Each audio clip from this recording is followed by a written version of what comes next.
are to live long, they have no use for your song. You're dead, you're dead, you're dead, you're dead and out of this world. Now your hope and compassion is gone. You've sold out your dream to the world. Stay dead, stay dead, stay dead. You're dead and out of this world.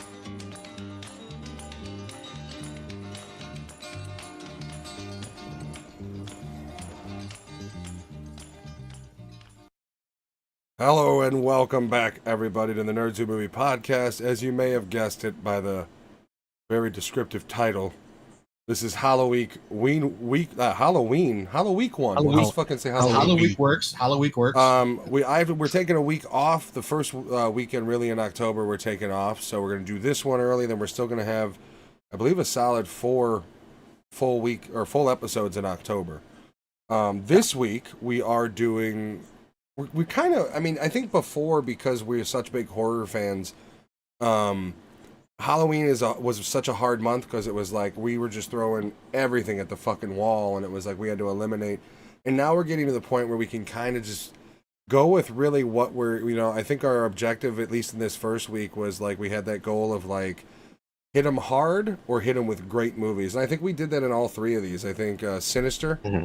Still very much holds up. Train to Busan is one of the most depressing, I think, zombie movies I've ever fucking watched. And, the road horror movies. Top 5 zombie movie for me. Amazing. In our modern time. Yeah, sure. it's something that Walking Dead failed to do in the later seasons, which you really give a shit about, like all of the characters, like the main shithead in the movie you really fucking hate, and then you really love the soon-to-be father, ex-Zangief or whatever the fuck he was. And then American Psycho is a fucking classic. I mean, the book is a classic book. The movie, I've loved that. I watched that movie when I was way too young, and I love that movie to death. Like, people think they love Christian Bale, but your average Christian Bale, like, yeah, I loved him in Batman. They've never seen, like, they've all seen The Machinist, right? Because, wow, he's skinny. Mm-hmm.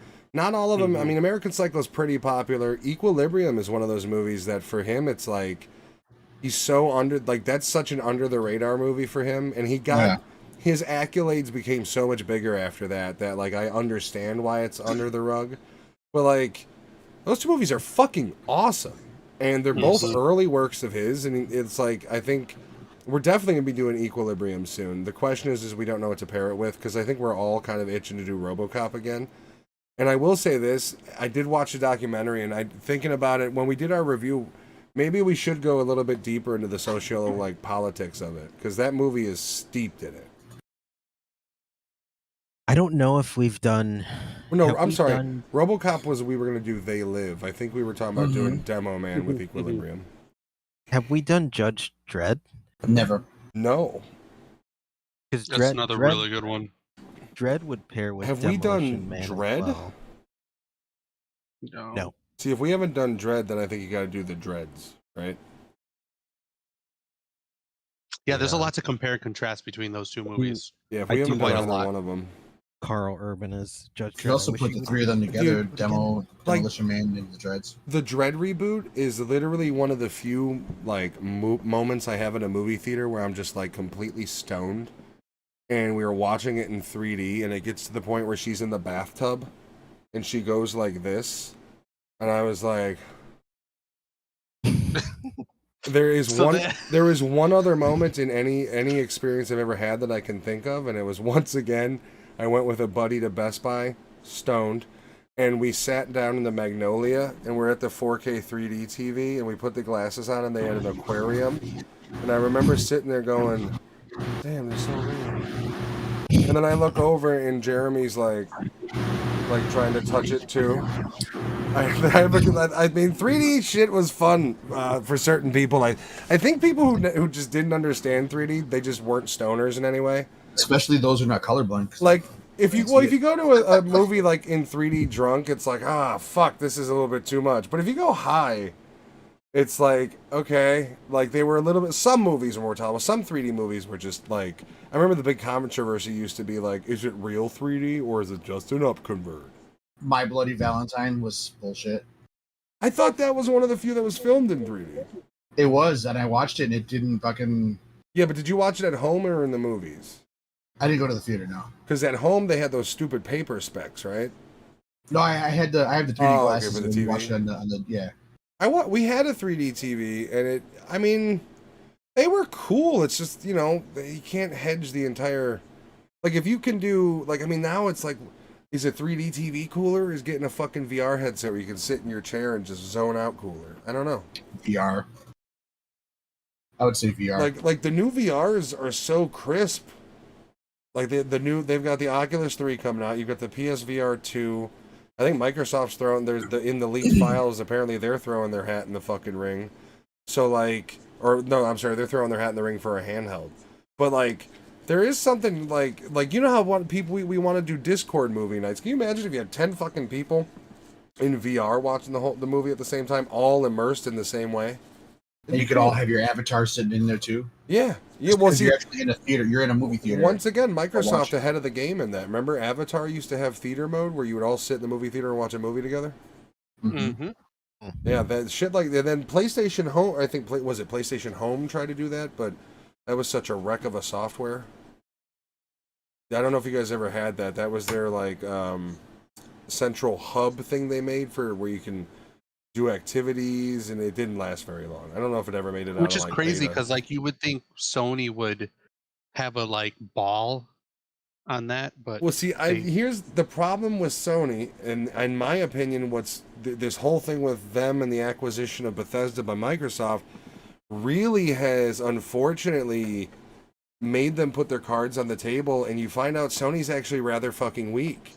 You find out that without the sales of Call of Duty, they can't fund first-party titles. And then they're so goddamn dumb, they fight Microsoft on the acquisition. Initially, Microsoft said every Activision title, you'll have it, there will be no exclusivity. oh my god, yes. Sony fucked them over in this argument. So Microsoft goes, okay, you want Call of Duty? That's all you get.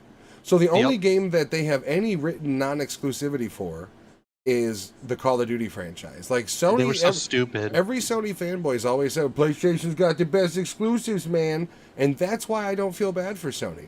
When Sony apologizes for Spider-Man not being on Xbox, for God of War not being on Xbox, and all these great exclusives they have, then I'll start to go, you know what? Maybe they have a point. But until then, Sony can go fuck themselves. Mind you, Sony for a decade has been the platform of want to play Call of Duty maps early? Gotta have it on PlayStation. For a year. Some of those some of early them, titles were for a year. all of the like launch stuff was 30 days. Yeah. So I'm not shedding a tear for those assholes. Fuck them. I believe their CEO stepped down. I think they're trying to spin it like he's retiring, but I think he's done fucked up. Nakatomi's not happy with him. We're doing once again 3 movies. What was it you guys were talking? I'm sorry to keep off topic, but what was the thing you said earlier about Epic fired a bunch of people? Yeah, they're laying off like 13% of their staff, which at this point is like 800 people. It's a big staff. Mm-hmm. Crazy. The revenue's like in the billions per year, but can't make enough to pay the staff. Well, I guess. no, but that's how you keep making more money is less expenditures. Also, wasn't Epic the person who went up against Apple? Yeah. And lost. I imagine they're still paying. No, they lost and won. Like I think both sides got something they wanted and something they didn't want. So one got that, the other didn't. I mean, I think Epic has a valid complaint against Apple, but it's the same complaint that every app developer has, where it's like your 30% cut is just too fucking much. I think the problem with it is they also get a cut on like the V-Bucks and shit. So Epic is going, okay, we have a free-to-play game on your platform, and now you're taking 30% of our main income out of it. And that, I think, was the whole argument. Yeah. All those little kids charging V-Bucks to their parents. Here's the thing, though. Apple then goes... Unbeknownst to their parents. Apple then goes, all right, fuck it, later. And now here's the thing. You got an iPhone 15 that can run goddamn Resident Evil 4 remake. So you can know it probably runs Fortnite the best it's ever fucking run. If it was... Is it on the market anymore, or has it been still just completely vamoosed? I think it's Vamoost for iPhones. But Epic is also suffering from a lawsuit on Fortnite where they have to pay out for the last 3 years because they were doing, I think what's called shadow purchasing, where like the button would auto highlight and there Yeah. would be no secondary confirmation. So people were buying shit that they weren't supposed to. They thought they were hitting the back button and it was actually purchasing. That's Yeah, why, that's what it see, but was. that's non-gamers, right? What happens in that situation if that happens to me? If I'm on a console, I hit that goddamn center button and quit. If I'm on PC, Control-Alt-Delete that motherfucker and kill it from the goddamn task manager. That shit's not new. That used No, yeah, it's been that around. was a trick early on in multi when DLC first fucking really started to pop up. That was a bullshit thing they would do. And there's ways, like I get it, and they should get fucked over for it, don't get me wrong. But it is amazing how many like non-gamers. That's maybe why I hate Fortnite, because the entire audience is non-gamers. Yeah. Like you have like non-gamers spend a lot of money. it's crazy. Like Yeah. the only gamers that play it because they can dominate the non-gamers. Like it's such a ridiculous fucking ecosystem. Is that why Doc plays it? I think Doc is playing anything he can because he doesn't want to play Call of Duty. Does he play Yeah. rank anything he can? Well, the Lately, problem with it's, Doc is he's got a narrow CS:GO. scope. Yeah, he's been doing Counter-Strike. He tried BattleBit, but found it not at his liking.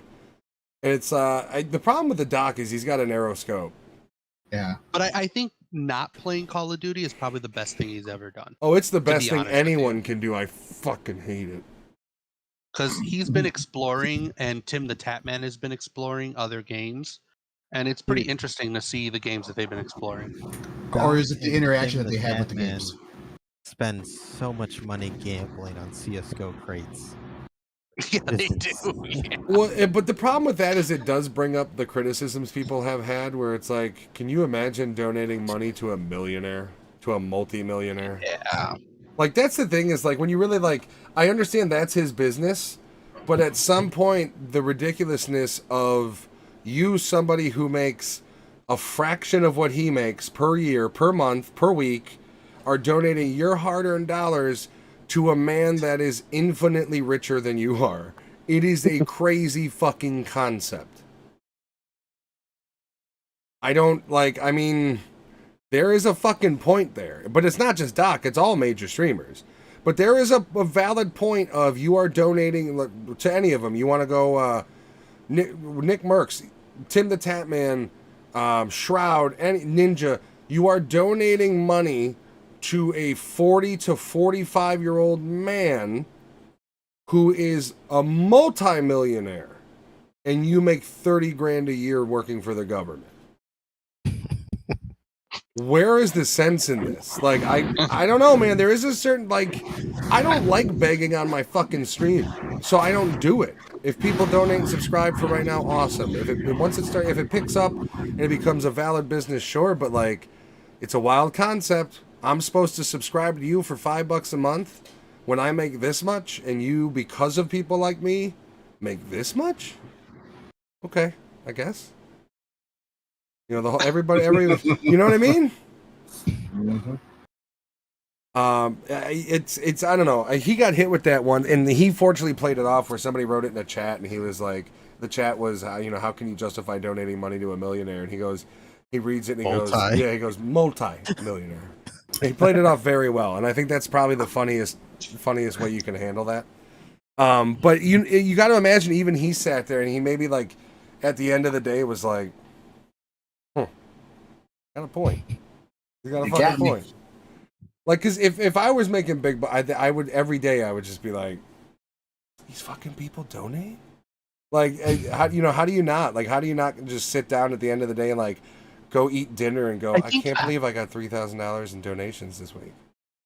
I think the one who takes donations and is honest with what he does with his donations is Moist Critical, because every donation he gets, it's put towards the Moist Critical team. Monotone voice faction. No, the This little jackrabbit came out of nowhere and first-person decided to drive the shooter car into the golf cart. and he's honest about that. He's like, Come all check your it out. all the money you give me goes to the Moist Critical tournament team. Well, so like, you, at what least a- you know what you're getting into. yeah, well, I mean, he's What- well off though. If he wasn't, if Moist Critical didn't have millions of dollars in the bank, those donos would be going to him. But he has Yeah, that's spent a lot of money on that professional gaming team, and it's been at a Whatever- loss from what I understand. Whatever happened to that big ass studio he was building or whatever? He's got like a That warehouse type thing. Yeah, did they finish like building I everything don't know up? if they Well, finished I- it, but see, he films in it every I once like in a while. I like Asmongold, who literally the other day I saw him streaming and he had like Miracle Grow 50-pound bags sitting behind him for no reason. And then I fucked Yeah, up and clicked on Sneeko Neon in real life stream, and I'm just sitting there and I'm like, people watch this? Like people actually sit here and watch these Beavis and Butthead motherfuckers drone on and respond to comments, and they donate these fucking dudes money? Like, what is our world come to when these cunts are getting money donated to them? Like, they're sitting by a pool somewhere in Miami, judging by the trees, and they're just fucking sitting there, and, you know, Neon is, I don't know, dude, he's like what happens when you feed, like, Master Splinter some crack cocaine. That's Neon. And then Sneeko is just, I think he's just a sociopath, from what I can tell. But yeah, dude, they're just like sitting there and like, you know, the crack cocaine rat is freaking out the whole time about random different shit.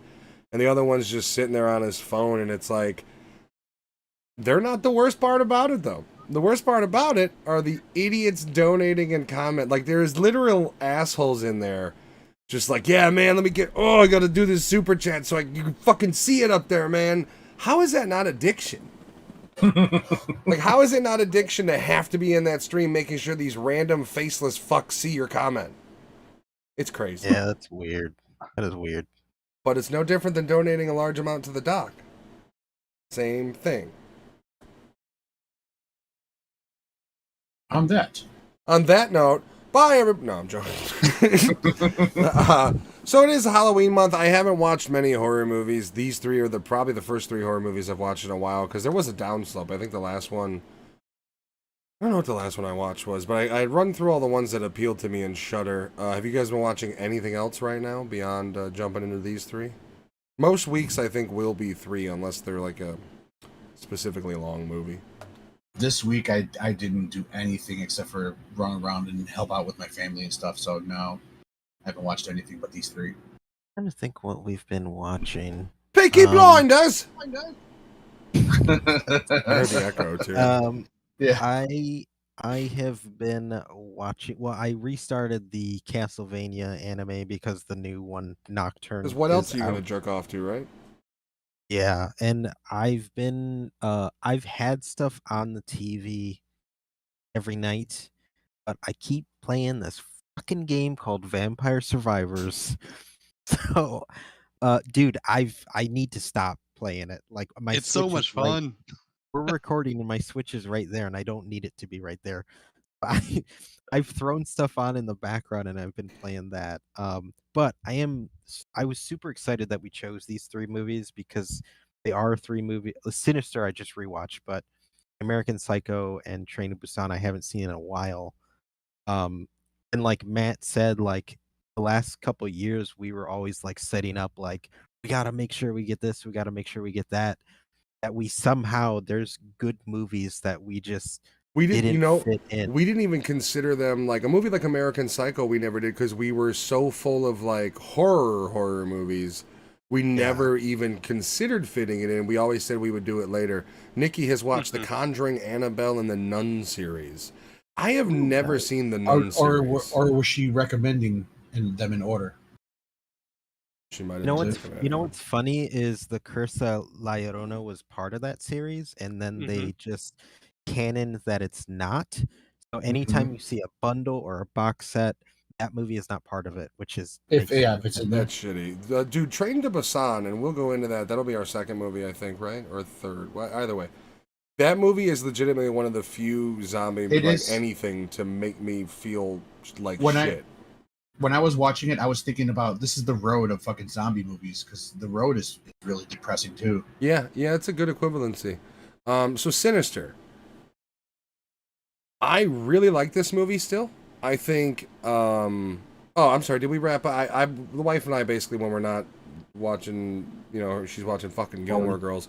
We're watching Peaky Blinders. We're running through that right now. Anybody watching So anything? good. What movie was La Llorona? La Llorona. The fuck Yeah, is that? that's the one that Anthony was just talking about. Yeah. Oh, Yeah. It's supposed to be part of the that. Nun The Lie to series. Me. No, Oh, the curse. No, the curse. La Llorona, the crying woman. Is it any Crying good? woman. Oh, I like It's Mama. in Spanish. let me. Doesn't interrupt mean it's again. bad if it's in Spanish. I know, but I'm just saying it's in Spanish. It's REC my was in wife and I Spanish. did watch Talk to Me, which is a Yes, new that one. Is that any A24 film. good, dude? It was good.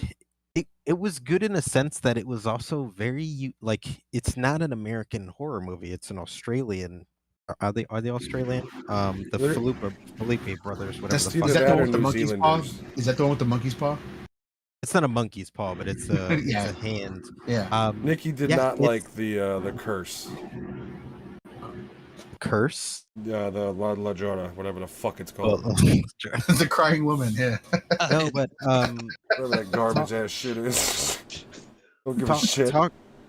Talk to Me is good. Like if you watch a lot of horror movies, like if you like a lot of horror movies and they're very like formulaic, the dudes who directed Talk to Me clearly wanted to do something a bit different. Like the movie. No, you don't don't Goes in a understand, mate. direction- Our horror movie's a bit more like jazz, right? It's jazz. It's not rock and roll. It's not hip hop. It's jazz. When it's streaming, I'd love for us to review it.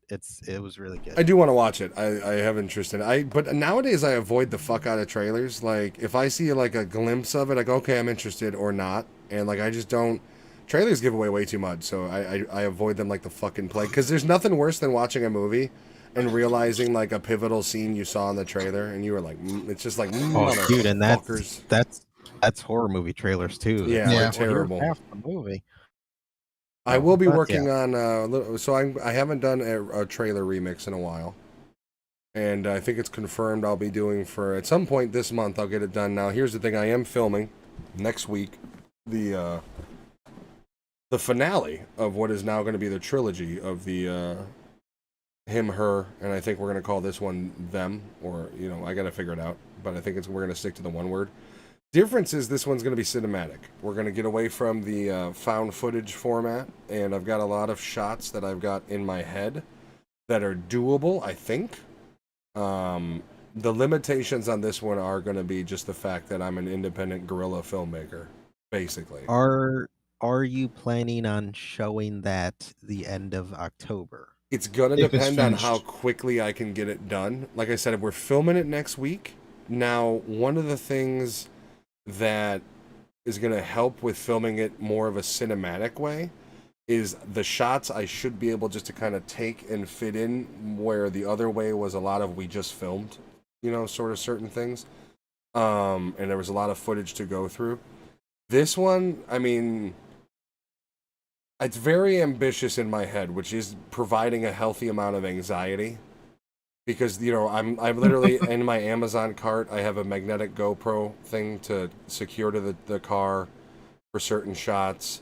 At some point, Oh shit. when I have the money, a drone is going to be in the mix. That'll be probably the next evolution in whatever filmmaking I do. But for now, I've got we're setting up the cameras a little different. We're going cinematic. I've got shots in my head that I know I can do. It's just going to be, the one is on a back road in a cornfield, which plays to our favor, but there's still cars that go down it, and it will be a little awkward, motherfuck me, and, so we're going to get it figured out. I don't know how scary necessarily this one is going to be, but I will say this. We are going to, in this one, explore more of a demonic presence sort of thing. Like with her, Most- we saw that I was clearly possessed, and that's how I ended up killing her. This is going to be a different ball game a little. Most of the budget's gonna go on the car rental that Matt's gonna drive through the cornfield with the GoPro on there. No, I'm not You're doing. gonna I'm see corn not. flying everywhere. Yeah, I don't need Mount- to. What's his face? Christopher Nolan. It. Yeah, I grew this cornfield for this independent movie. I know the GoPro mounts are secure, but that just gives me such anxiety. Oh my god! And here's the thing: is I want to do one where the GoPro is either on the hood of the car or on the top. And then I want to do shots where it's on the side panel and the camera's like looking in at me. Because that's the day.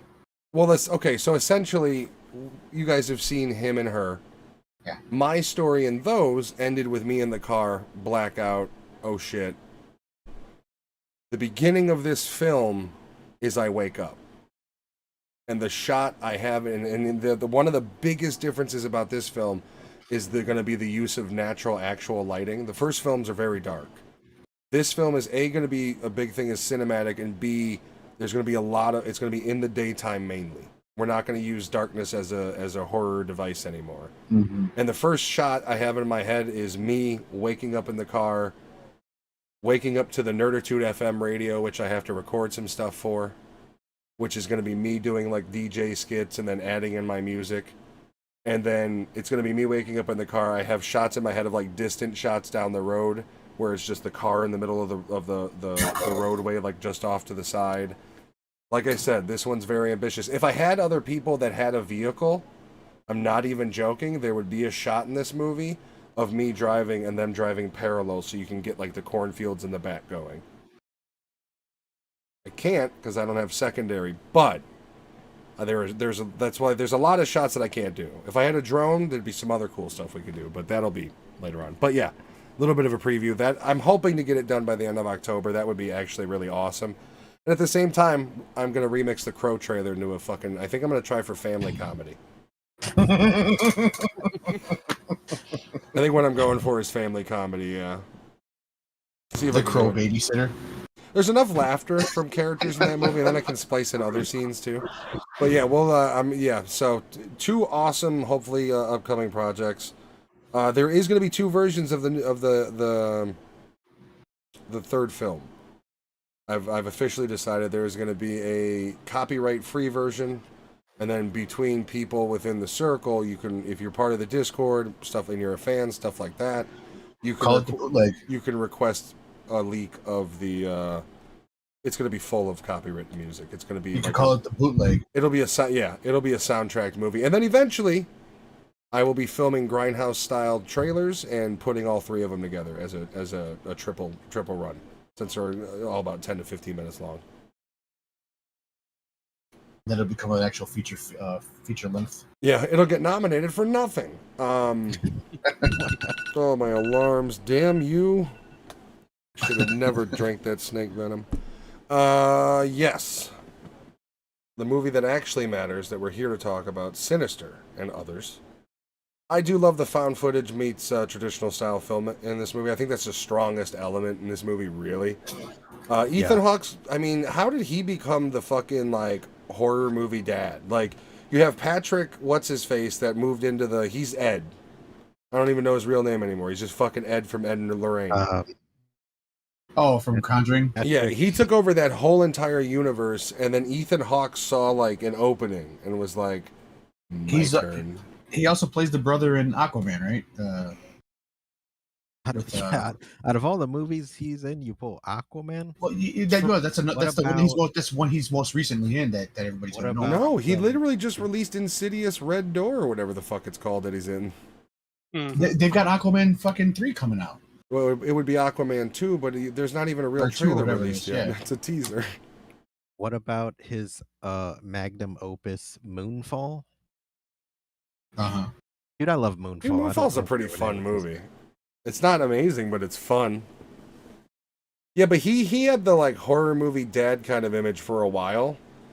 And then Ethan Hawke went the other route, and it started with like The Purge. And he's like, I think I kind of like this. And then he moved into, he's into Sinister, and then he shows up in the one with the mask, which he was incredibly creepy in. The Black Phone? Black Phone. That was amazing in that movie. He really has, and he's moved into that niche sort of like horror movie guy where it's like, yeah, he's kind of a dad. And even in The Black Phone, he does look like somebody's dad. Like, he just looks like a dad who fucking works hard and drinks all night, you know what I'm saying? Like, he's got that sort of white trash look to him. And hits the whiskey a bit too early. Yeah, I don't know how he moved into that, though, because, like, what else is he doing besides those type movies at this point? I don't No, I think- honestly don't watch a lot of stuff with Ethan Hawke in it that I could think of. I mean, Frequency, he's not in. Never mind. I was gonna say it's a badass movie, but he's not in it. That's Jesus. Jesus is in that movie. I was like, what? Where are we going with that? Whoopsies. Yeah, no, he's not in that one, folks. That's Jesus Oh, and wow. Quaid, Dennis Quaid. Great movie though. No, Yeah, he just kind of slithered on in there. I mean, well, he also no, he what was that other one? The vampire movie he did. It was like a futuristic vampire movie. I know what you're talking about. This is gonna bother me. Fuck. Where they all had the cars with the shields and they had the LEDs in the shielding. Oh, fuck it. Yeah, I can't think of it either. I was just looking at it earlier. That movie's Daybreakers. that movie's pretty Daybreakers. awesome. Like he was in that one too. Like he has had a string of like Blumhouse style horror movies, and then they've all been pretty decent. Oh shit, he's in a show that I'm actually watching now, Reservation Dogs. You might not be watching it closely because you didn't know he was in it. No, he's not. I haven't seen that episode yet. But yeah, so Sinister is still a pretty creepy movie. It's not. I wouldn't call it scary. It's one of those things where, unfortunately, the non-found footage sections do rely heavily on the jump scare sort of. Like the whole movie sets a really nice creepy vibe. I think the use of lighting in this movie is specifically impactful. Like the scenes where he's watching the 8mm rolls, and you have those angles where you just like most of his face is blacked out, but you kind of see the silhouette of the light from it hitting just an angle of his face. The use of darkness in this movie is pretty effective, especially when you have very eerie. You know, you have the demon kind of in the background and certain things. I really still enjoy this movie. I liked it a lot. Probably, I mean, American Psycho is my favorite of these three, hands down. But as a strictly horror movie, I think it takes the crown amongst these three. The director or the writer, C. Robert Cargill, C. Robert Cargyle. He came up with this idea after watching The Ring, and he fell asleep and had a fucking nightmare. And Just this is like what he came James up with. Cameron when he had a fever wow. dream and fucking thought of Terminator. But that Oh, was yeah. also LSD. I like the music when Bagul and those videos come on. Gabagool. Gabagool. Well, another movie, I think it was the first Insidious, was pretty. The way they use their, like the scene where they walk through the kitchen and like the kid is like standing right by the coat rack, just in the background, and unless you're paying attention, you don't notice the fucking thing. I like horror movies that do that. I am at this point a bigger fan of a horror movie that makes me pay attention to get the real eeriness of it than jumps out at me on fucking screen. Giovanni feels the same way like what Nick just said about kids being involved in horror movies. Yeah, I don't like.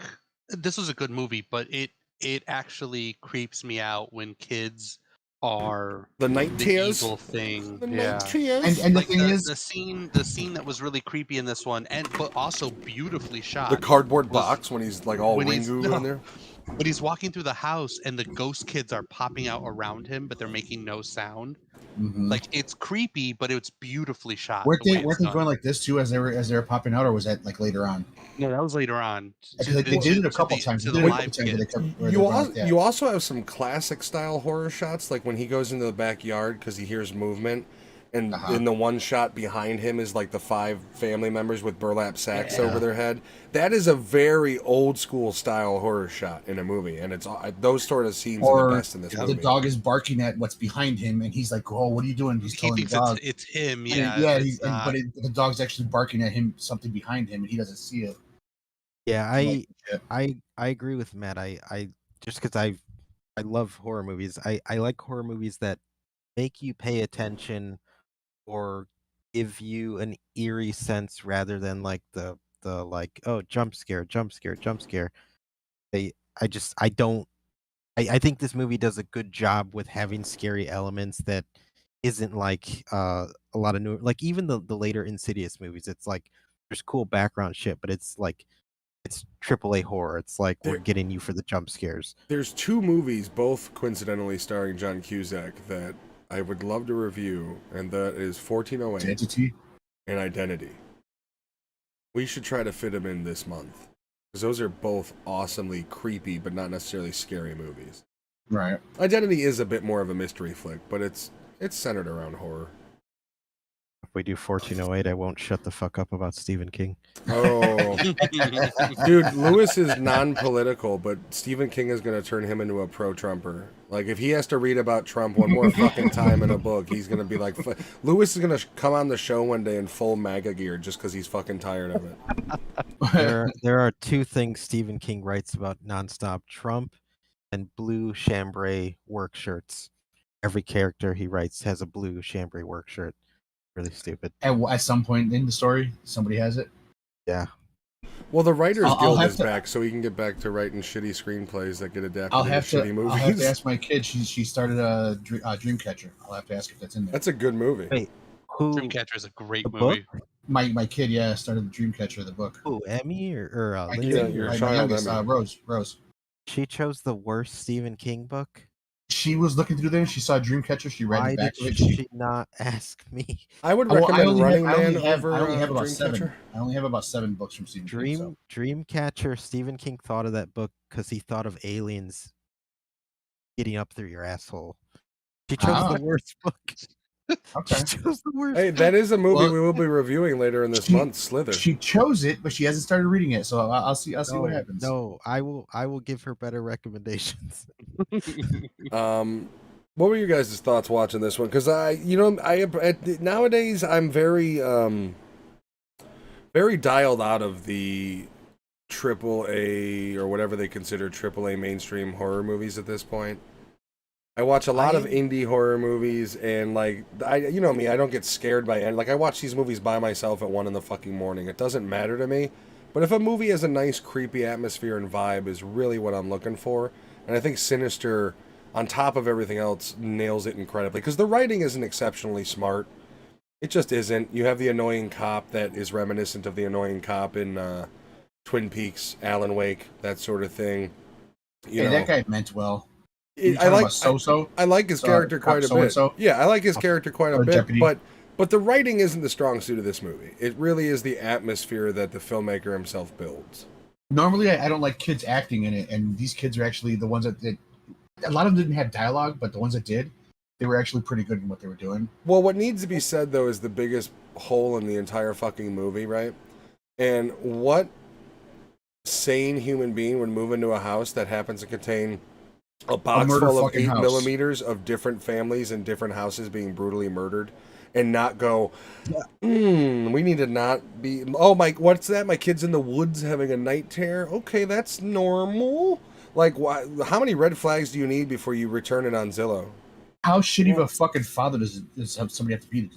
This is going to be my masterpiece. So what if the kid is seizuring? I don't care. Like, That's what I was telling my wife. I was like, can you imagine if we moved into a house, I got it super cheap, and I didn't fucking tell you why we got the house? right. Exactly. Like you're, and like Exactly. he's literally Grounds sitting in for this beautiful divorce. office just watching people get eviscerated on camera. He knows it's like, I mean, you found the fucking 8 millimeter in the house. Like, how do you as a person sit there and just know this and not be so utterly creeped out that you don't just leave the fucking premises and meet? Like, how do you not go, we're going to get a hotel, and since we already have 2 mortgages, we're going to go back to the old house, and we're going to hopefully be able to get out of our contract for this fucking murder fest. It comes out. It comes out in him. It's all about greed. He's like, oh, we're gonna get talk shows. We're gonna get this. We're gonna get this. He's telling her how they're gonna get all this stuff to make this money. It's all about But greed. yeah, because he really is a piece of shit in this movie. Like, he's almost piece of shit level of his like character from The Purge in a way. It's kind of like it all revolves around him. Like, as long as he's okay. And that's why the movie is a little infuriating, a little bit, when you're dealing with the early parts of it, where it's just him dealing with but the demon. it's not uncommon in the real world, though. But just the way he ignores shit, it's like, like, what's that? Did that face on my monitor just move? I must be tired. I think what it was that made that character so good was the Cliff Huxtable sweater that he's wearing. It did look comfy. I mean, you got to give him It's a credit. Bill Cosby sweater. It looks like the type of sweater that you wear when you want to get drunk next to a fire. Like, it's very comfy. It has elbow pads, so if you slip while you're drinking, you drink. Like, Yeah, those are to soak up the Copy. whiskey that's spilled by accident. Greed I and understand what selfishness for being in the spotlight, and ended up being in the spotlight but not alive to see it. Yep, his greatest film he was not able to Yeah. view. like Chris Yeah, Farley. I understand. The kid I does say, "I understand want what to you meet guys Samus mean Dad." about the triple A thing, but I enjoyed this movie not so much for the fact that it was a triple A horror movie and it has the triple A. It checks the boxes. You know what I mean? But It does. I like the I'm more into like the lore, and when you bring a supernatural creature like the ritual, what's the other one? No one gets out alive. Like Your next, you well, no, get a your next wasn't supernatural. It just kind of felt like it a little. yeah, no. But when you bring in little tidbits, like you give enough, not too much, not too little, but you give enough of like that lore. I enjoyed that. That's Well, what see, pulls me in. I feel like the opposite of this movie is a movie like Creep, where the scariest yeah. scene is the end of the movie, where with no audio, he just kind of hatchets somebody to death. Mm-hmm. Like it's movies, and that's where I think that's why the horror spectrum is so awesome, because you can have a mainstream paranormal activity, but you can also have a movie that's filmed on what appears to be like handy cams, where the scariest parts of the movie are this dude literally creeping around and you're not seeing him on camera. Like I love the Creep 1 and 2. Both those movies are good. Seen that. All right, how many? I don't know. I don't know if I have the energy to make a Halloween dog. You know what I can say about this though is this is one movie where kids are the bad people, and Matt's theory of you just kick them in the chest, that it doesn't work. No bullshit. If you were a man and you know how fragile a child's sternum is. But this doesn't work. Nah, bro. You know what? No. You kick him in the chest. They're incapacitated in some form. Now you put your fist right through the center of it. The bones will crack inward, right? And once that sternum's broken, you just take him by the shoulder and fold him like a fucking piece of paper. There's no bones that can stop it anymore. You fractured all those. You fold him in half and you turn him into a fucking airplane. Your whole thing doesn't play into effect. It doesn't come. Nah, dude, fuck that. Gumby his ass. I'll give him a fucking night terror.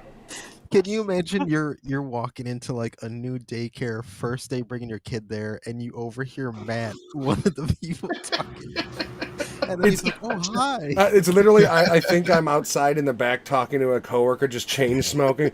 Nah, man, what you do is you fucking kick him in the chest, man. You fucking kick him in the chest, and their bones, you just fold them, man. Oh, hi, nice to meet you. It's Angelica. Look at this angel. We're gonna have such a great time here. It's the very violent version of like Ben Stiller from Happy Gilmore.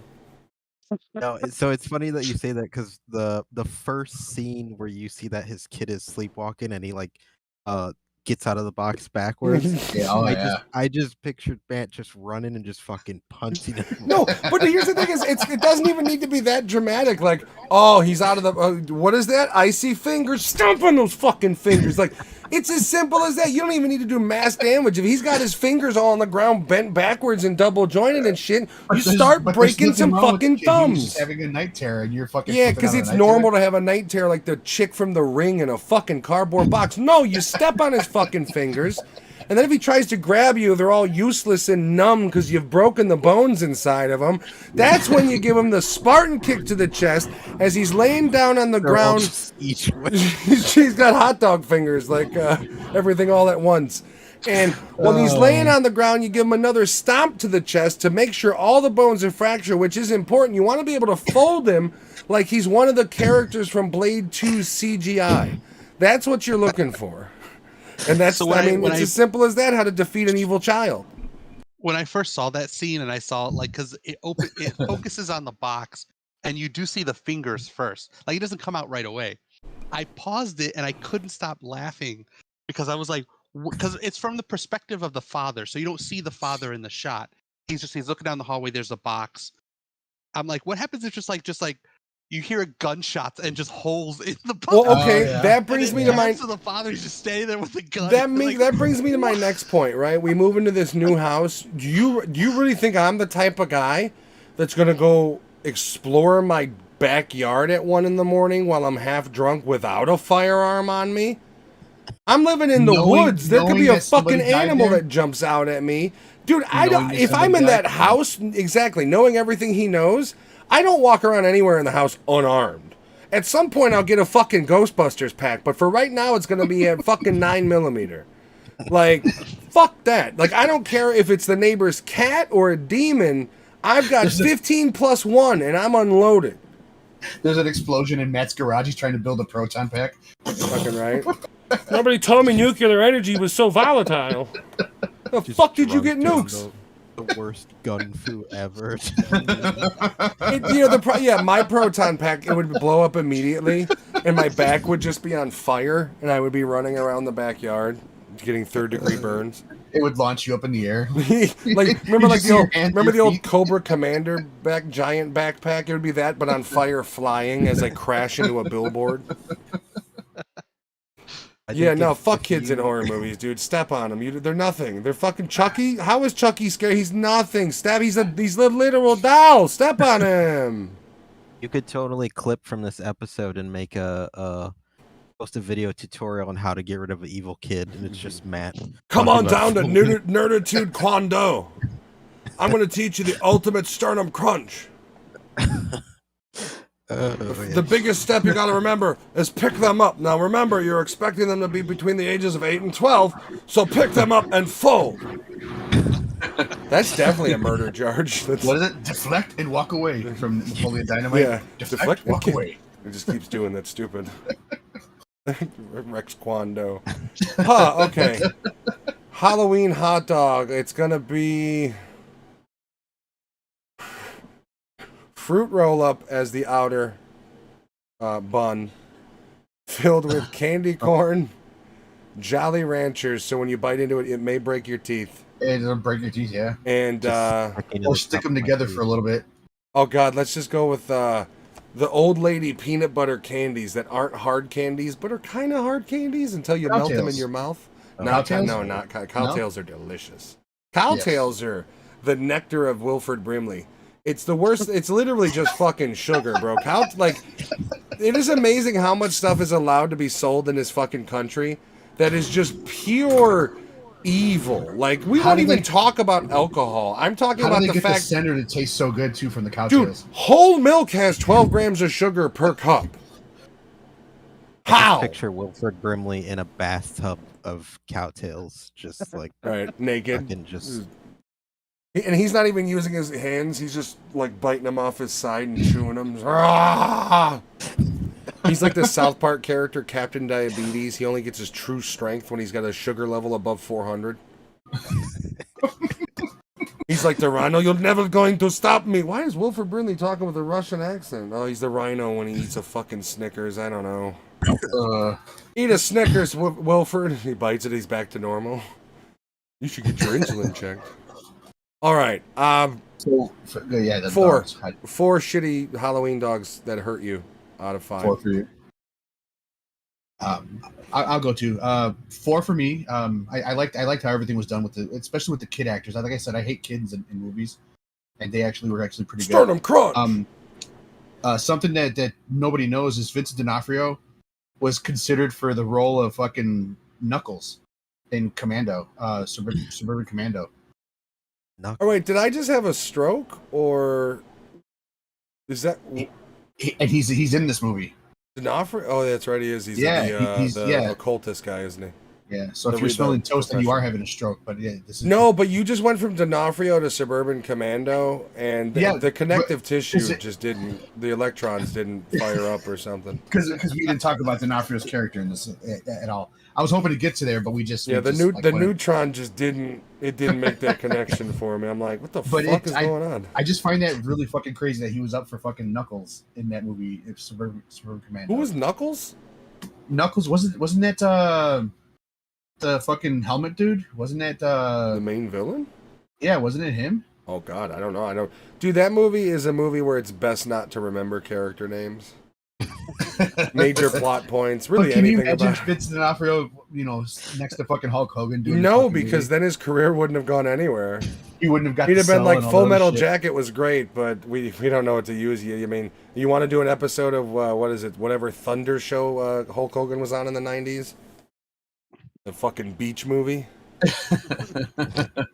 Did you like that he was in Sinister, Alex? I thought it was a pretty fun role. I like D'Onofrio in general. I like D'Onofrio. But yeah, it's a 4 for me. He's Everything getting about all this is buffed to great. play Kingpin Yeah, again. he should. Yeah, this is 4 kicked in child sternums out of 5 for me. Fuck them Like, it's just- kids. It's just, it's We're just a good Wu-Tang, we're horror for the movie to children. throw on. If you've never seen Sinister, it's one of those, like, definitely don't look at any trailers, just go in. Yeah. Yeah, and if you like Sinister and for some reason you haven't seen The Black Phone, by the same director, Ethan Hawke, it's got a similar vibe. It is a very interesting story about this country's time with segregation and how only certain people could use certain phones. So, very powerful history piece. And psychics. No. Cleo? Yeah, psychics are in there. I always find it funny when a psychic dies of like a car accident. Didn't see You that. They didn't see it coming. Yeah. Hey man, it fits, right? Like He's that dumb and like you mean to tell me like if if a famous psychic like that dude that's like I'm sensing somebody with the letter S and somebody's like Steven and he's like yeah, that guy, if he choked eating a strawberry, it would be fucking like none of the ghosts told you, hey buddy, maybe slice the strawberry up a little bit more. Like that's fucking hilarious to me. What irony. Like he couldn't walk into his living room and be like, I'm sensing something. Peter, what's that, Peter? And he's like, I'm getting a vibe that you don't want me to eat this mango slice. Why, Peter? Like that would be fucking handy, but no. He just uses it to call out housewives who are bored. I'm going to give this movie a 4 as well. Really good movie. This was actually my first time watching Sinister. Oh, And I enjoyed it quite a bit. But back to a more important conversation. Suburban Didn't Commando. that guy get arrested? That guy in the TV show? What was it? It was Jonathan Edwards or something, right? Something like that. I don't know. I thought he got in trouble. I mean, his show was legitimately a stadium full of people, or like a giant room, and he would just be like, I'm getting an M in this corner. And there'd be like some sucker who's like, my mother's middle name was Martha. And he's just like, I think so. Was she fat? Like, just simple, like, everyday, like, the type of questions a detective uses to see if you fucking murdered the person or not. He's doing the same shit, and he's like, has there been, of course there's turbulence in the family. Somebody just died. That's why they're sad, right? So he's like, has there been turbulence going on? Martha wants me to tell you to put the lid on the cookie jar. And they're like, no, you don't understand. My grandmother had a cookie jar, man, and I would, as a kid, I'd get cookies. I'd never put the lid on, man. She's always telling me to put the fucking cookie jar lid on, man. I thought, whoa, man. It's just like, all right. It has nothing to do with the questionnaire you filled out right before you fucking sat down. Okay. Johnny Nikki says that she likes the little cute skeletons you got behind you. Oh, yeah. The little Calavera skeletons. I'm sorry, but that's just part of me is like, if it would be really, it wouldn't be funny, but it would be funny if those were real candles and they accidentally lit the fucking sign above it on fire, which led to the lamp and the rest of the knickknacks. It wouldn't be funny, but if it was on film and after the insurance paid for, I think it would be kind of funny. What is it? My What does it say? grandfather came over one time to drop something off, and he's like, "You shouldn't have the candles so close to all that stuff." And I'm like, "They're not real." You should just put your finger right in it and stared him right in the eye, like, I'll be fine, Grandpa. And then he leaves, and my wife is like, "Why did you tell him like that?" That's because they're not real. Like, what do you want me to do? The dog on the bed trying to protect the one family, the Chihuahua. They listed him in the cast online as Chester the Chihuahua. That is pretty cute. Chester! Alright, movie 2. Nope, Train to Anthony. Busan. Anthony, Oh, wait, you I give thought, yours? I thought we were all 4, right? yeah, we're all 4. Oh, okay. Don't you fucking listen, man? I didn't hear him. Clean the shit out of your ears. Oh man, I said something the other day and I was like, man, I'm old. Nobody fucking says that. I said a certain phrase. I think we were on Discord and I was like, nobody fucking says this anymore. And they don't. I'm not a boomer, but I think about spirit. Yeah, I again. can't remember what we were talking about. Yeah, something shit. All right. Yeah, Second well, movie, Train to Busan. Both Busan. a reading lesson and a heart-tugging movie. Pretty simple concept. People are just living their daily lives. A fund manager. Why is there not a word for fund manager in Korean? Because one thing I very much noticed every time he's like, what do you do? And he's like, fund manager. And I was like, there really isn't like a Korean word, like terminology for fund manager? It's probably known as something else, but they're using Fund Manager. But like because I don't even know if there is a dub track on it, but we watched it because I watched it native and I read. The dub track is really shitty. And I most of them are, but every time Really in the native language track, it's like, "What do you do?" And he's like, "Funda manager," and that was like the only thing I could interpret in English, like almost like they didn't have like terminology for it. I watched the beginning scene to see how the dub track goes versus the subtitles, and I was playing them, both on, and when they were talking in English, they added so much fucking shit that wasn't in the fucking subtitles. I was like, fuck that. That's another thing is dub tracks yeah. I've always preferred native track. Yeah, so I went with native. This is not always do native. Not relevant to this movie, but because you mentioned dub tracks, there's a show on Netflix. It's by the creators of Dark. I think it's called like 1899 or something. I don't know if you guys have ever heard of it. I've seen it. Yeah. The show has a vast cast of ethnicities. And in the plot, they all speak different languages and don't understand each other. So if you watch the show with subtitles, you get an entirely different fucking show. Like there's YouTube videos on it because it's supposed to be in the show that these Germans don't understand these Chinese people. But if you watch the dub, they do, and there's totally different lines. It's bonkers if you ever want to look it up. But I'll have to check that out. There's a couple things on Netflix where the subtitles, like the dub track, just did not match like the subtitled native language track at all. Can't remember what we were watching, but I remember watching it going. Squid Game. Oh yeah, Squid Game was because I watched it native and then I watched it dubbed with Jen, and I was like, that's fucking weird. Yeah. Like there was so much shit that they had changed completely in the English dub. And then if you put on the subtitles, you would see what the actual wording in the script was. Almost like the English dub gave away more of the story before it even happened. They fucked it up. Nothing against dubs, but like generally speaking, if you're not watching the native track, you're really not getting the actor's true intent. So like you're shortchanging the performance. Like, and if you're talking about old Jackie Chan movies, then whatever. Like he did his own dubs, but like if you're talking, a movie like this. And especially a movie like this that does go after the heartstrings like it does, you really, I would imagine, lose a lot with the dub. The scene where, I can't imagine that the scene where his mother calls him and transitions into a zombie on the phone. Oh, that's... I imagine it was saying, Corbin, why didn't you tell me you were going to Floston? Right. You don't even take your own mother. You went a fabulous vacation. You don't even take your own mother. I got to find out from the radio like a schmuck. I still love the scene where he's like at the fortune teller and he's like, read it. And he opens it. He's like, you are fired. Yeah. It's good news. I don't think we've ever reviewed that, have we? Fifth Element? No. We haven't? No, I don't think No. I think we did it. I think we recently did it, yeah. And Rusty. He who shall not be named. No, I'm joking. But fuck him. Anywho.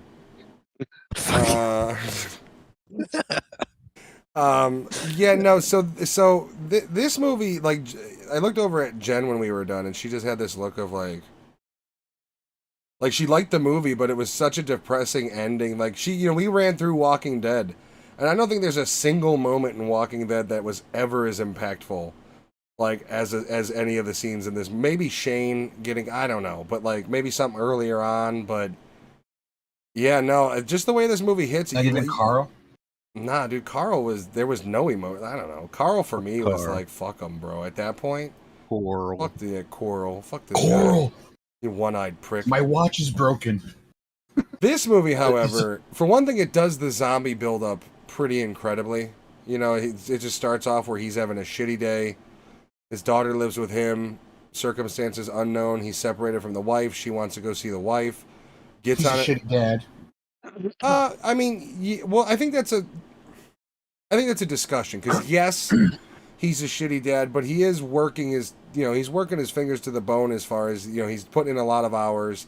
That's what leads him to be a shitty dad, and I think the big dude even tells him conversation, in the bathroom. One day they'll understand. They'll understand what you're doing. Why you work so hard. Is he a shitty dad? I think he loves his daughter completely. I think the other thing is Asian workforce is a lot more than what we do. So Yeah. you're talking about like in America, you know, the work everyday dad puts in 60 hours. In South Korea, these guys might be putting 60 hours in by standard. You know what But I when mean? I say shitty dad, I'm talking about like he him and his wife are separated. He's making her trying to be the bad person. She left him because he was putting in more time towards the work instead of the family in any way. And Well, see, the yeah, but kid is realizing it. yeah, but you're making that assumption. There is no actual data given as to why they are separated. For all we know, she was a drug addict, and that's why he's got custody. That's the problem. Is Can't that answer her fucking phone. I'll tell you that. well, she much. was clearly dead. Like literally, She was dead. literally, when your mother answers and turns into a fucking zombie on the phone, I think it's safe to say that your ex-wife is dead. Depressing, right? But you know what was cool? The dad, yeah, he remembered at the end of it when he remembers. It's literally the moment Yeah. she was born. He gets to fade away to. Yeah, I mean, I think he really does love his daughter, true and true. It's just Yeah, I didn't say no. I didn't say that, but he is a shitty dad. yeah, I think by Yeah. standard, well, he's shitty in the terms of being emotionally invested with her and things, and time wise, yeah. One of the things that points out to the shitty part is he gets her the same gift even though they're separate occasions. So like for Child's Day, he got her a Wii. I would have been Two like, Wiis, fuck bro? yes. Now Yeah, I have get two of them. Yeah, Well, see, but I think that is more of a. I think that scene to me was less him necessarily being a shitty dad, and more of it's showcasing the fact that he thinks you can raise a child with money, and that's all you need. and he's very disconnected from like the other parts of The of what you it know, needs to be. the grandmother is raising her, Yeah, basically. And then the one of the scenes that always gets me, and it's not even a tear jerking scene. It's just she offers her seat to the lady, and she's like, "Grandma's knees always hurt." yeah. And it's like, fuck, man, because that grandma just died on the phone. Like we listened to it. That's a hard fucking scene. And the little girl is just such a sweet little girl. I really hate the piece of shit COO of the train company in this movie. Oh And my you were God, definitely that designed guy. to. It does, yeah, it does its job. That's the thing. This movie does so disaster movies tend to put too much human in it, not enough disaster. And this is a very good combination of like, here are the characters, here's enough to like them and hate them. Here's the disaster, here's enough to know what's going on. Let's tell a story. Like it does it beautifully. Well, also, But it you're also- not, it you're not also locked gives in you that s- fucking train the whole movie. You Yeah. know, It which is also- a big thing, I think. It also gives you the person that you're hating at the beginning, and then they have a redemption series where you actually like them at the end. Well, I mean, and to be Or fair, even in the middle, you start to like the person. when he's fighting, he's always fighting for her. Like, there's really Right. never a moment where it seems like his survival's for him. Like, his little girl's always in the forefront of why he's taping up his forearms and fucking going through 5 different fully infested train cars. You know what I mean? And It it's great also that is- the big guy points that out a lot through the movie when I love my favorite when I- character in the whole when I- fucking movie is that dude, man. But when I say that he has a redemption thing, is he actually becomes this person that was actually trying to cut off other people from living their lives to survive, and he actually brings people in. You know what Well, I mean? I think he that- has that redemption. I think that does show too, considering when this is all going on, there's only 3 people he talks to or calls: his ex-wife, his mom, and analyst Kim.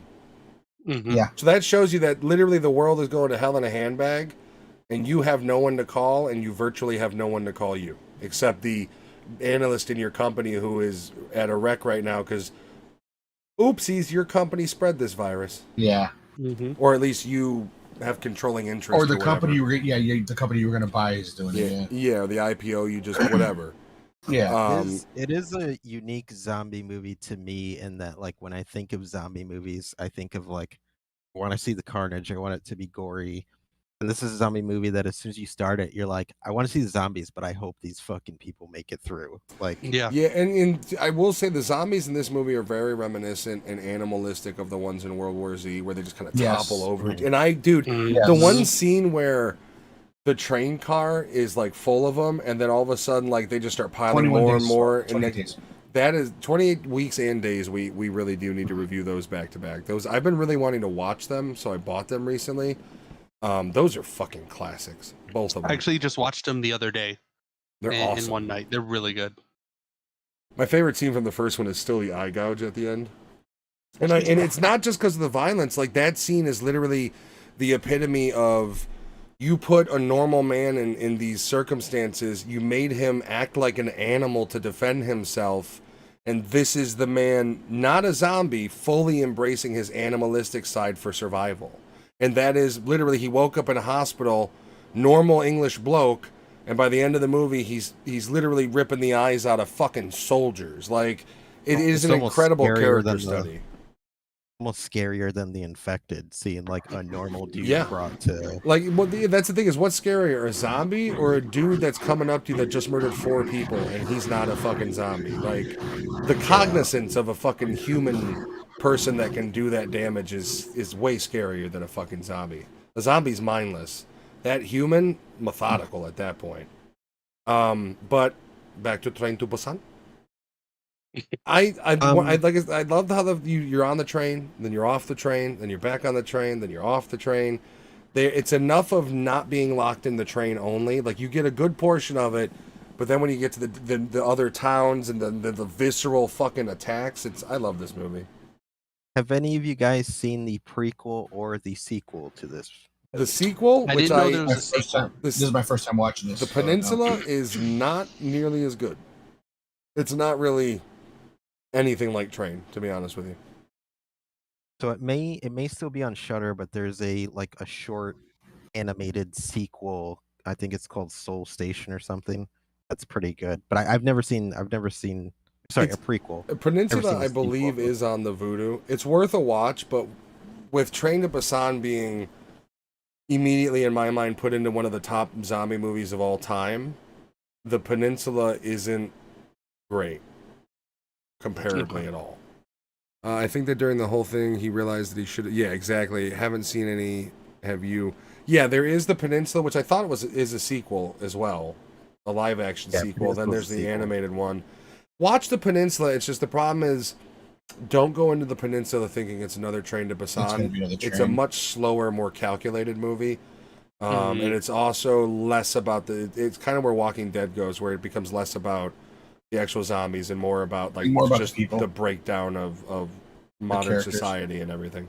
Also, the characters don't transist over. I think Train to Peninsula, I believe, is like 5 to 10 years later.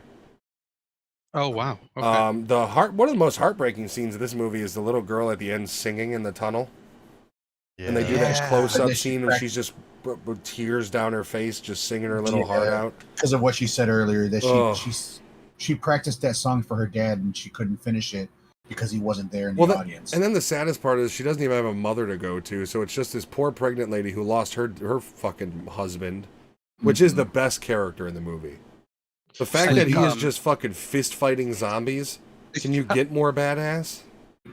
One of the scenes that hit me in this movie was the sisters, the older lady sisters. Oh, she really fucks up those assholes. Yeah, her sister really stays back, because she realizes not everybody can get through the corridor, and she stays back and sacrifices herself. And then her sister witnesses the death, and she just goes on about her.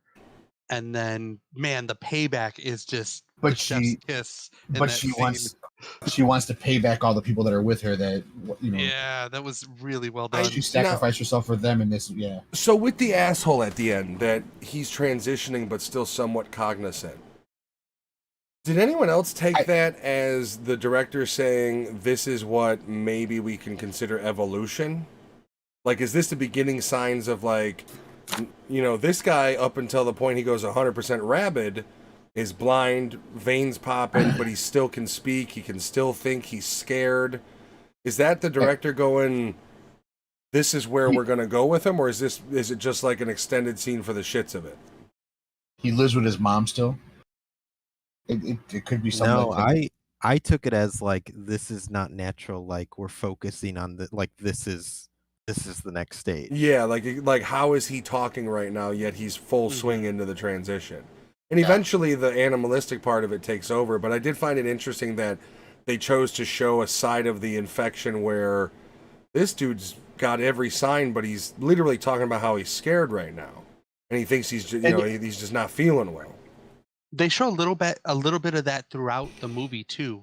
The old Um, lady the, with the the hand on the glass. the old lady with the hand, the guy you like, Matt, when he was fending off the zombies. Yeah, he was like, trying to fight off the Yeah, infection he was too. trying Yeah, to fight that it dude is off, such a like- fucking badass in this movie, man. Literally trying to get his ass to the train, fucking takes a detour to grab a shield and a baton, just beats the shit out of some zombies on the way. Like, literally my favorite. Just all around a badass dude. Like he's like the manliest guy in the whole fucking movie. Just literally body slamming zombies and shit. Like that's why I called him Zangief. He had to be like a And fucking wrestler or something. At the end, he was using another guy as a shield to fucking hold Yeah, everybody and like, back. and that, He's you know, just holding- and Giovanni, that scene's sad, because he dies, but it's even sadder when like you're watching his character, like he starts to realize like this, oh shit, I'm turning, Yeah. and then you see him kind of whip his head back and forth, like not yet, not yet, not yet. Give him a little bit more until he eventually he's gone. He's fighting it, yeah. So, and that's the thing about this movie. It is one of the saddest, like as far as to me, one of the few zombie movies that made me so invested in some of these characters that it is legitimately sad when they get taken out at one by one, Yeah. including the main character at the end of the movie. You start Jen. off where you're just kind of like, this guy's a fucking douche, and then by the end of your movie, you're like, fuck, dude, the last Jen's memory. mad. Oh, I'm Jen's mad. talking. Why would you interrupt me? Oh. Go on. I said Jen's mad that she still didn't find out what the guy did for a living. Oh man, thank God that He's a got. funds I'm so manager. glad you interrupted. No, me no, to no, say no. that. The Zangief guy. I saw a pro wrestler. Fuck it. He's a Power Ranger. He's fighting he's fighting in the fucking Tekken arena. He's got a fucking luchador mask on normally. I said, What you don't know was he wasn't a good guy before the zombies happened. He beat the shit out of people like that normally. well, see, that's the other theory I had, that he was like a street gangster and turned his life around. Like that was a little story I made. When he had a baby on the way. Yeah, like he met her, fell in love, and left the life. And I went like the only thing what they could have done, and they don't do, is like he could have rolled up his sleeves and been fully fucking tatted or something, to it like insignia, you know, like.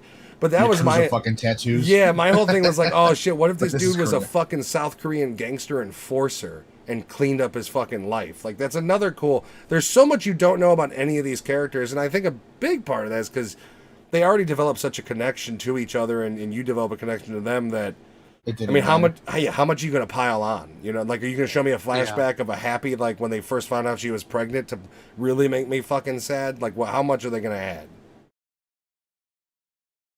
Yeah. The father at the end, when he was sitting there, he goes to the back of the train. My whole thought was like, dude, if you don't jump off the fucking train, it doesn't matter what you fucking did. Like, jump. Like I kept telling him, jump, fucking jump. Like, Yeah, I've never that seen and from that whole scene with that, you know, she's in the fucking cockpit crying, and it's just like, fuck. And like, you know, it is nice, and you do get that idea that like clearly his life was about her. He just didn't know how to express it. Like the last memory he has, he literally turns into a zombie with a fucking smile, because the last memory is of his daughter's birthday, her very first birthday. And so, yeah, I mean, I don't know, that is one of the problems of this movie, is it's very much like 28 Days Later. You walk away from it not feeling good about it, like in a good way, because the movie's impacted you so much, but there's still just that, like, almost that residual sadness, where like it takes a minute to shake it. That final scene with the little girl crying so, you know, loudly, so they can identify, you know, essentially as being human. It is one of those movies where you got to shake it off a bit. It's got a residual sadness that just, I think, proves how effective it is. Like right before the fully zombie is, yeah. I mean, for one thing, the transitions to zombies are awesome. I like the animalistic World War Z style. In fact, I had heard rumors of a World War Z 2 coming, but I don't know. It would be nice. Oh, I hope so. I Forever. love that. That's another good zombie movie. You know what is funny, and it is our next movie we're reviewing. I watched Train to Busan, and I was like, this movie bummed me out. I want to watch a movie that's gonna make me happy. So I watched American Psycho. It is. You know what? My poor wife has never watched that movie because she can't get past him killing the dog in the alley. That was rough. That was rough. Yeah. I next time I'll just mute it, because all you hear is a squeal. So I'll try to get her to watch it. Get the homeless guy, you know, the dog. Why don't you get a goddamn job, Al? All right, I'm gonna give Train to Busan another 4 out of 5. Zedid's Zedid's a good enough word. Fuck it. It's a zombie virus. Zedid. Yeah, 4 out of 5 on Train to Busan for me. I'd say one of the top zombie movies ever made. Yeah, I'm gonna go 4.5 out of 5. If you love zombie movies and you've never seen this one, like, what are you doing? It's a zombie movie that hits heavier than your normal brainless shit. Mm-hmm. Be aware. But also, I'm gonna there are people that don't watch horror movies because they're in a different language. And please, you're missing out on so many good movies. Watch this movie with subtitles. I say watch them with subtitles and watch the native language track because you actually pay attention more to it. I can't. I feel like you really don't get the actual intended performance on a dub track. You just don't. Yeah, because I mean, even though you don't understand, you get with their cadence and the way they talk. Because a lot of Asian culture, it's very emotional, like, and heavy, very emotional. Yeah. Mm-hmm. Even if you don't understand their language, you can see the emotion. Yeah. Well, that was one of my things. There's with not Squid a lot Game. of reading you have to do in here. No, it's not action, overbearing. The way they carry themselves as actors, it's enough to tell you what's going on. The vocals there are just more to kind of explain a little bit more about their background, how they're feeling in that moment. That's really it. It's not. Yeah. Not too I mean much. that's the nice thing is in the moments where you need to see what's being said, you are either emotionally enough invested to actually be paying attention, or you're already paying attention because the amount of action that's on screen. So like, it's one of those movies where you don't get the urge a whole lot to go look at your phone, so you don't miss anything. Like that's the biggest problem with subtitles is we're all addicted to our fucking cell phones. So nobody wants to take their fucking face out of their cell phone long enough to watch a movie where they have to read. And that's where people where people go, oh, that movie was boring. Well, it was boring because you only got half the fucking movie because it wasn't in English. And that's just the fucking truth. Because you were on your cell phone. Yeah. You were distracted by this, or this. Give it the time it's deserved or don't watch it. That's why this encouraged me not to fucking touch my phone at all and just watch it because I had to read and I was also sitting back watching it. I liked it. What do you think of the movie Hopper? Hopper! Oh shit, you got his ears up. Look at that. His ears perked up when you said his name. He's giving it 4 biscuits. We'll allow it. He doesn't know about hot dogs. No, you can't say it. All right, what were we gonna say, Giovanni? I'd give this a 4.5 as well. I really, if you want a zombie movie that's a good take on zombies in a long time, this is the one. This is where you want to start. Yeah, for sure. It's a great movie. And it's not even fresh, but you don't get many zombie movies that show you what takes place in the early minutes. Like most zombie is like you get a little, like look at Walking Dead. You get a little bit and then the rest, like I mean Walking Dead has a 7-year jump in between it at one point. Yeah. Jesus Christ. Yeah. Hopper just wants to be all over the place.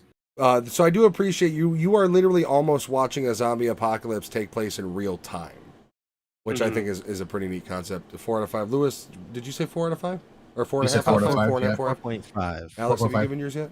I say 4.5. My best scene that I liked out of the whole thing was the fucking zombie fucking trail that was on the train. Yeah, I fucking loved that. I was like, how the fuck did they film this? Because I see a lot of moving bodies in this scene.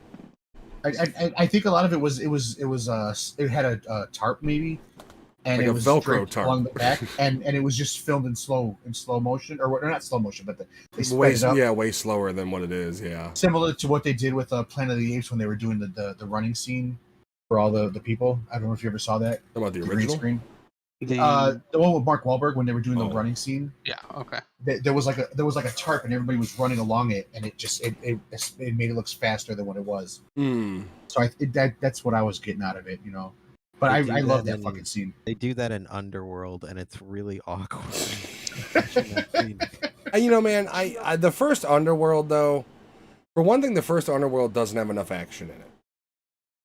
It just doesn't. But that scene in the beginning when he fucking takes his cloak off and screams and starts to turn in the subway, there's still some badassery in those movies. Like the first two, I think I legitimately like, and then after that they really kind of fall off. What they do, they introduce Dracula again in the third one or something like that? The third one was the prequel. That was the Rise of the Lycans, where they show that story. And then the next one was she finds and rescues her boyfriend husband thing, the hybrid, who the actor didn't come back, so you never really see his face, and when you do, it's all CG'd, and it's after he's transitioned into the beast.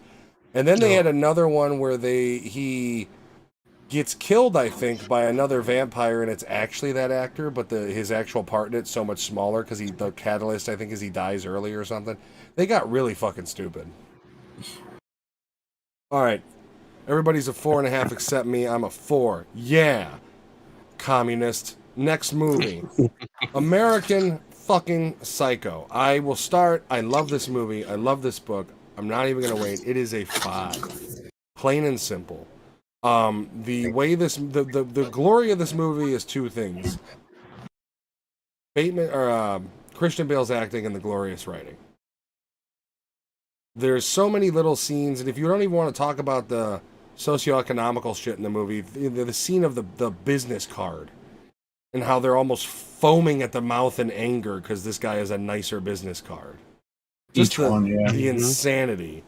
Yeah, no, one of my favorite scenes is the homeless guy before he kills him, where he's just like, "Why don't you get a goddamn job, Al?" And he's like, "You reek of piss, Al." Another interesting thing is there are moments that are filmed in the movie that flip in his psyche, like to what he's seeing versus what's really going on. And it's done beautifully. Like, there's no second thought. You understand these moments and you understand what he's going through in these moments. And I also love the cadence of conversation throughout the whole movie. It's done really well. Yeah, it's very snappy. Like all of the conversations he has with his peers, his business partners, even people he's condescending to. Like all of the dialogue is just really it really clicks together. And when I was like really young, American Psycho was cool, the chainsaw scene, all that, and being older and being able to appreciate it, like we said off air, like Christian Bale like doesn't get enough credit for this movie. Like Matt said, people think of like the bigger movies he was in. When we think of Christian Bale, we think of like the older movies. I've never read the novel. I know Matt has, so I don't know how crazy, if any, the differences are. Are you You're muted? muted. There's a lot more sexually explicit shit. There's a lot more gore factor. Like when he kills Al, the homeless guy, in the book, it describes how he slices through Al's his eyeball, his eyeball, and the white goo spills out, and it goes into pretty crazy detail. The other big difference between the movie and the book is the book really does make it seem like, is this motherfucker crazy? Like, whether he kills anyone in the book is really left for interpretation, and in the movie it's much more, yes, he is killing everybody, and the problem is nobody gives a fuck. And I think that was more of the social statement in the movie. I got that when he went to Paul Allen's apartment to clean it out, and the mom was there to sell the place. That's where I got that idea. Like, did he really do this? How is it all in his head? Well, see, that was the thing. In the book, it was very much designed where you didn't know. Like, it ends off with, like, was this guy, he's legitimately crazy, Yeah. but is he a crazy murderer, or are all these things just fantasies in his own head?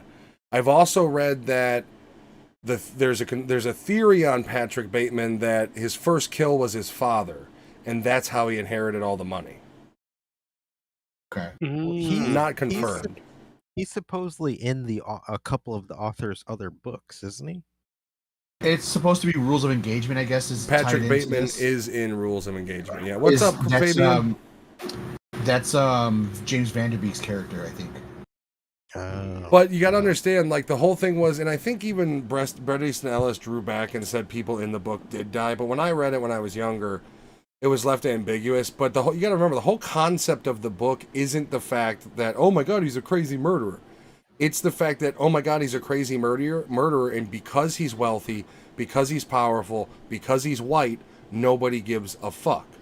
Yeah. That's the whole point of it. It's also He in is the a 80s, legitimate killer who flies under the radar, and literally when he calls his attorney at the end, has a breakdown and tells him all these vicious fucking crimes he's done.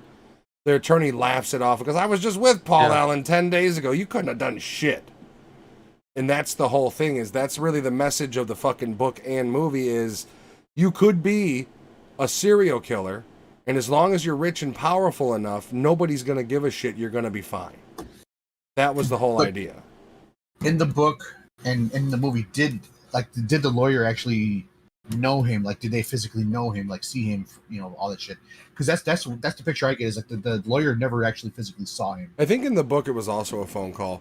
But there was also things about the movie that I read, like Willem Dafoe did his scenes 3 different ways when he's talking to Bateman. He did one where his character is suspicious of him. Okay. He did one where he's not suspicious of him at all, and then he did one where the character knows Bateman's the killer.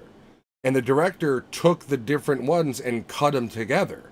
So that's why when you have like the interview in Bateman's office, you don't know whether he goes from, you know, you get this sense that Dafoe knows, and then in the next scene, you get the sense he doesn't know shit. And then there's when they have lunch where he's like, "Oh, you didn't do it. You know, this guy was with this guy you." ran off." And, Like he said, and then, Christian Bale's character is like, "What the fuck is going on?" Like, I love that scene because like he's not able to hold it together in his own head. Well, And also, you get in that real the quick. scenes where Dafoe is talking about how degenerate of a person this killer would be, that to me is Dafoe portraying it as he knows he's the killer and is trying to fuck with his ego so bad that Bateman will slip up. Yeah. Yeah. Because you got to remember, the whole movie's driven by ego. The workout routine, the hyperized sexuality that's in the book mainly. I mean, when he fucks the 2 hookers, films it, he has mirrors in his bedroom. The whole movie is centered around this guy is a psychopath with an ego bigger than his muscles, and he's gonna do what he wants to do, and it's almost like he's the guy from Last Action Hero that can't believe that he just killed a man and nobody is coming to stop him. It's all, by the end of the movie, that's almost what he's kind of like. He can't believe that he's calling his fucking attorney and telling him, "I have eaten people," and the attorney laughs at him. Yeah, and that's honestly what appealed to me. What appeals to me this movie, why I like it even more now, is because, you know, a lot of horror movies, a lot of slashers, you know, you're getting the perspective from the victim or the person. And in this movie, I mean, you're essentially watching a slasher, but you're in the killer's head. You're going along his path, and I think Christian Bale does such a good job of not only portraying being a scary person, but at times you're with him and you're like, what the fuck? Like, I don't even know what's going on. Oh, you're muted. The perfect scene where they showcase that he's detached from everything around him is when he goes into the bathroom and he's about to choke the guy to death because of his business card, and the guy turns around and starts kissing his hand, and the look on his face of like he just can't compute what the fuck is going on right now. He went in there to murder this guy, and this guy wants to kiss him. In his face, it just does not compute. And he fucking washes the gloves. He washes his hands with the gloves on. To be fair, Jared Leto is in this movie, and he's only in it long enough to get an axe to the face, which I'm all about that as far as Jared Leto cameos go. That I think is my favorite scene out of the whole thing, though. Paul! Is when Christian Bale's character is doing the whole fucking thing when he grabs the axe, does a little walk to hide the axe. And then he comes back and he goes, "I know you got to do that." You know, like he's like. The only thing that would be funnier is when he went behind the counter, he did the like ding for the elevator and slowly lowered. Like that would be the only thing that would have been fucking funnier in that scene. Like I have to go downstairs, you know, like do that sort of thing. Videotapes.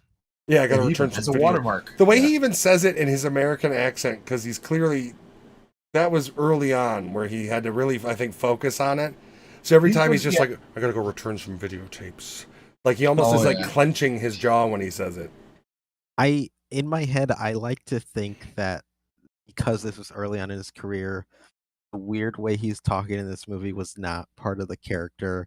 It was just him talking. The director was like, "Yeah, sure, that's how Patrick Bateman sounds." Yeah. Well, okay. So Nick, getting a reservation at Dorsia, how fucked up it is that and once again, this is the social commentary that the woman he's going on a date with is so fucked up. He lies to her and tells her he's going to Dorsia, and he went to another place that he's actually able to get into, and she's like, "This doesn't look like." And he's like, "It is. Don't worry about it." She's so out of it on fucking Like, wow, Quaaludes this or is whatever. Dorsia? And then I mean, And then she fucking falls under the table. right? Like, and even the scene where he mutilates and films the hookers, those videotapes are the ones that he's returning. So once again, you can literally, if you're rich and powerful, film yourself mutilating hookers and return them to Blockbuster, and you'll be fine. That is the continuous. If you're rich and powerful, you can walk down an alleyway, and because you have a nice coat, nobody's going to accuse you of slicing that homeless man up. That's the whole point of the fucking story. That because of the position he's taken in life, he is not a suspect. I also love that throughout the story, everybody he suspects who's suspecting him isn't suspecting him at all. And the one person who pulls everything together is his assistant when she looks into his book. And he doesn't suspect her at all. Well, then there's just brilliant scenes of after the hooker. And he's so kind to her at the end. After the one girl he brings home, the next day he's just got a twinge of her hair that he's just kind of fucking with as he's sitting there listening to his Walkman or his cassette Her head player. was still in the freezer though. Yeah, and you know, like, and that's the thing is those scenes really to me solidify the fact that it's all real. Because in the book, it's done with almost like a layer of like, is he a killer? You know what I mean? Like there's almost sort of satire to the actions to where it was so grotesque and so violent, it couldn't be real, right? This is just the ramblings of a crazy man. Mm-hmm. That was, but I mean, apparently Bret Easton Ellis retracted it and said all the murders in the book are real. So I have to read it again now. That's all that means. So the first kill he did was the one girl he walked up to at the streetlight, right? That's the one that he's cleaning the sheets for. That's the one that he took the sheets and they're saying they're gonna put bleach on the sheets. I think that's where the sheets come from, but my theory was that's maybe the first kill of the movie. For the movie, but he was yes. on the prowl doing his normal routine. Yeah. Yeah, I think that's the first one he gets in the movie. Yeah. And of course the classic chainsaw scene where he's just following her down the fucking stair. Ha! And then he hits her and ha! He fucking, he's covered in blood, like just classic fucking scenes in this movie, dude. Wasn't he wearing shoes? Yeah, he was wearing his Keds or whatever they were, Avios or whatever. Yeah, I mean, like I said, for me, this is a 5. I think it was a female director. Not that it matters, but it was a female director. And, well, you know what? It does matter because women directors don't really get any sort of credit for the idea that they can be brutal and they can make stories like this. And so I think, some of the best movies are made by women. I mean, Wayne's World, you've got this one, not Wonder Woman, but that movie's so over fucking rated, dude. Fuck Patty Meld or whatever her name is, Patty Jenkins. But yeah, dude, I don't know, man. I read the book after seeing the movie. I read the book in high school. Wonder Woman is overblown, boring ass World War II love story. Fuck up out of here. Don't even get me started on Wonder Woman 2, where no females get injured unless you're the main villain. Yeah, I haven't watched number 2 yet. Wonder Woman. See, the coolest Wonder Woman was in the Snyder movies. If you want to see the Wonder Woman I like is the one that's murdering motherfuckers in Justice League Dark, is what I'll just fucking call it. Like, Wonder Woman in Zack Snyder's Justice League is a pure badass. In her own movie, she's brought to her knees by fucking Chris Pine. Get out of here. I'm done. He's a hottie. I have never seen a Batman movie where Christian Bale just can't get enough of that Catwoman puss. Nope. Even in the last movie, he's like, you need to get the fuck out of here because I'm probably going to die. Like, that's his whole thing. Like, you know what I mean? Like, it's enough. Stop being so soft. But yeah, 5 out of 5 for me. If you've never seen American Psycho, I recommend seeing the movie. I always recommend, in all honesty, if you can, let's say there's a book like this, you've never read American Psycho, and it's got a movie. Watch the movie. For me, it helps because I can formulate it. I could take imagery from the movie and add in there, and then that way, my mind kind of fills in the extra details from the book where they go. I find that a little bit easier. But watch the movie, read the book. They're rough. The movie's rough. The book is really rough. It's an adult read. This isn't of mice and men. But it's really worth it. Yeah, honestly, I've never read the book. I don't know why, and I actually really want to read it now. It's much heavier in the grotesqueness and much heavier in the kind of the commentary, the satirical commentary. That's really the grounding of it. How many Halloween dogs, you fucks? For me, 5 for me. 5 out of 5. Fuck yeah. It's a 5 out of 5 for me too. I do enjoy the way Patrick Bateman goes from speaking to people as he's some educated person to being like the village idiot at some point, and then becoming this like rebirth. Like he's like, oh shit, I'm okay again. Like he like goes through a fucking whole circle because at some point he does become like a village idiot of how he talks to people.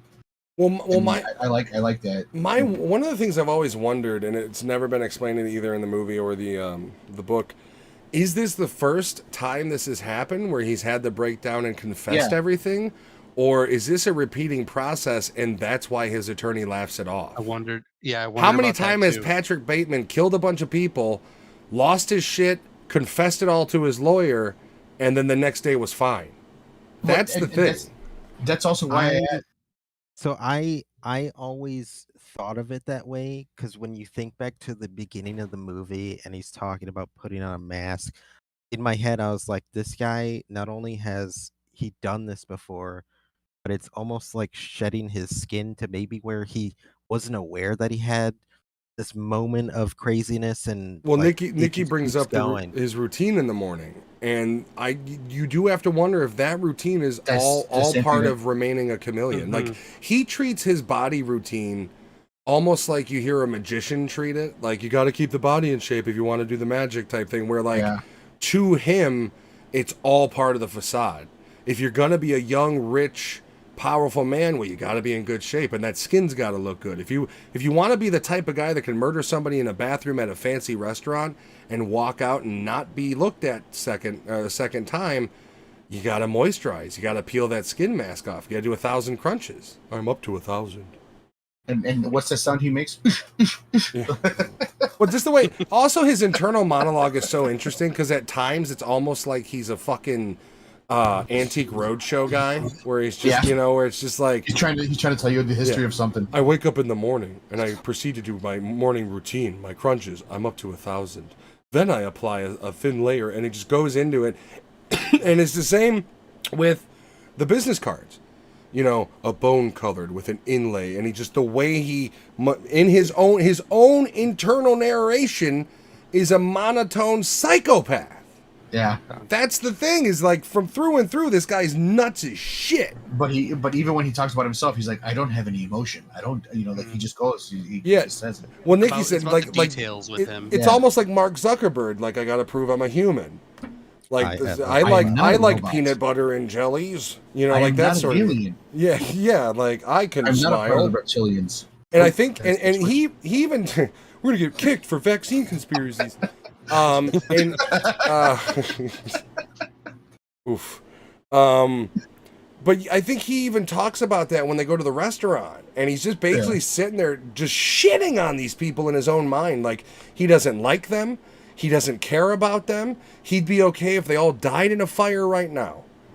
But he's there to keep up that appearance of, oh, I have friends. What are you talking about? I got plenty of friends. He even tells his fiance, no, we're breaking up. You could keep my friends. I don't want them. What's a better alibi for murder if you were at a restaurant from the hours of 7 till 10? Like, that's the thing, is the whole process is so fucking methodical that you have to question if anything he does in his life isn't just to serve his habit of murder. He's like Dexter if Dexter fully embraced himself. And that's what's awesome about this movie and this character is you're seeing a movie about a legitimate psychopath who is brutally murdering people, is getting away with it, and is in his own layer of disbelief. Just like like when he gets the call back from the attorney, he's flabbergasted. He's like, okay, Derek. That this guy is basically telling him, nice joke. Come on, man, I'm on vacation. Like, I literally just told you I ate a little bit of people. So in the story, in the book, do like more people call him by different names? Because like the lawyer called him Derek. Paul called him the other guy, from the other firm. So yes, but the problem is that's one of the things that always led to is he killing people or not? Because in the book, it's not made clear if that's just his own disassociation and he might be schizophrenic, or if those are fake names he's giving to people. Mm-hmm. Okay. But you got to remember, even in this movie, he does that when he when he goes to the restaurant. Yeah, and he does it there. So like that's the thing is any action this guy does has to be all in service of him getting away with the murders he's committing. Also, the 2 nights he brings over hookers. Yep. He changes their names, his name and their name. And then, but the second time he brings it, he actually has a friend there that he knows. Yeah. We know how that ends. The redhead, yeah. It is kind of funny. People saying his name wrong, working in retail and customer service. I've worked at places where people have been like, "Yes, Willis, can you do this?" And I'm like, you know what? Fuck it, I'm Willis now.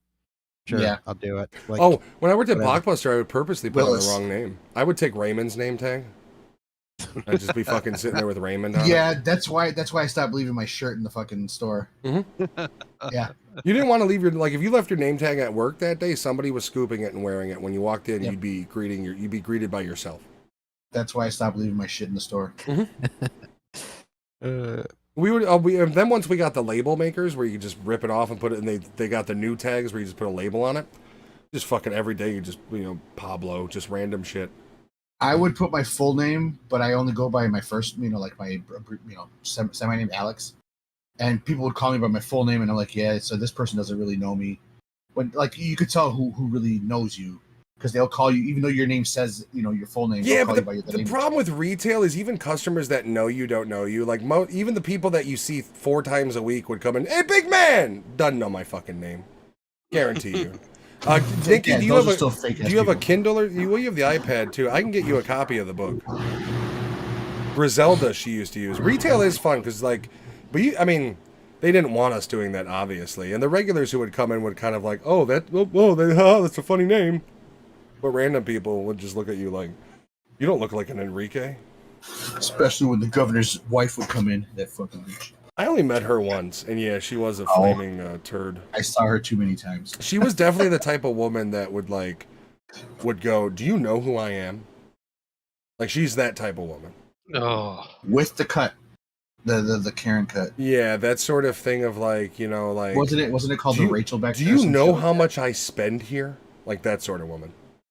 Kind of like Patrick Bateman. That's like something he would say. Yeah. I have to return some videotapes. I gotta return some videos.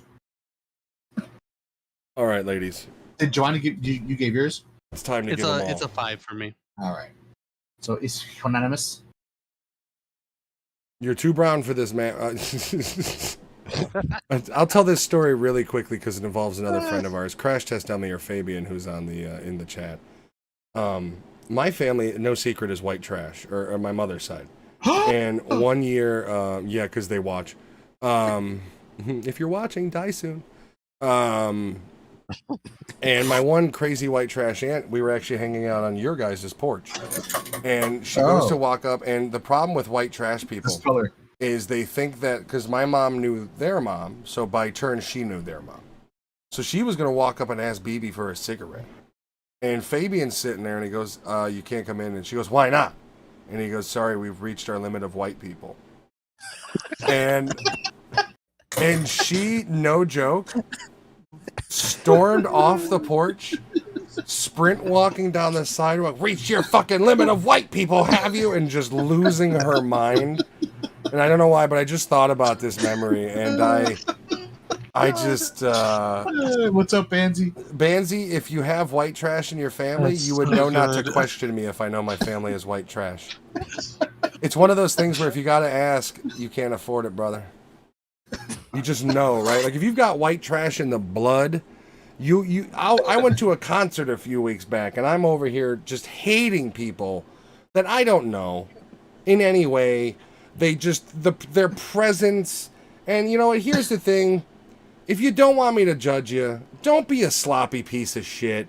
Don't be the fucking redneck going into the fucking show hiding a little thingy of weed in his fucking shoe. Like it's just go buy a fucking vape. Literally, the fucking dispensary 10 minutes from the venue has a go into a show special. Like, I just don't like, and it's two fucking old hillbillies coming to see fucking Alice Cooper just sharing a spliff in the fucking parking lot, and it's like, that's white trash. Like, to white trash, it doesn't matter if they're smoking weed or crack fucking cocaine. It's all the same. What's up, Bansy? I didn't say that when I did reply to him, but I didn't say that.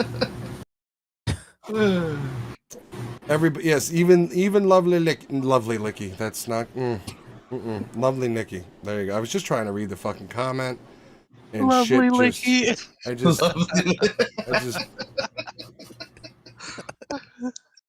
I actually didn't hear it until Giovanni said it again, so that was funny. well with that in mind, I think it's about time to wrap up. Next week we're off. I will be filming the third movie in the trilogy. I will be camping, taking some time off to stare at trees and other shit. So we're off next week. We will be back the week after, and we will have 3 new episodes for the next 3 weeks. We're going to do 4 total episodes for October and Halloween. We've got them mostly charted out, but I'll tell you, movies like Slither are being involved. We're hoping to do Voyage of the Demeter, and I think the price will drop it's within that time. Hopefully, I'll be debuting the third movie in the trilogy by the end of this month.